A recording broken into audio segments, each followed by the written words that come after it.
और ब्रेक के बाद अब बात करेंगे कोरोना की। मुल्क में फिर कोरोना मामलों में इजाफा देखने को मिल रहा है। पिछले 3 दिनों से कोरोना मामलों में थोड़ी कमी देखी जा रही थी। गुज़िश्ता 24 घंटों में 3,62,389 कोरोना केसों की तस्दीक हुई है।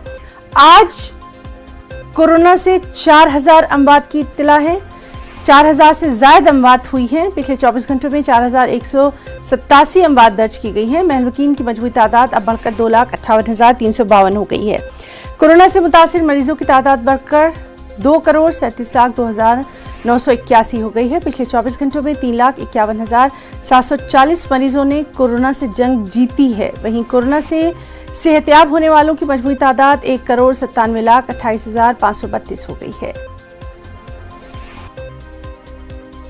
और मरकजी वजीर सेहत डॉक्टर हर्षवर्धन 6 रियासतों के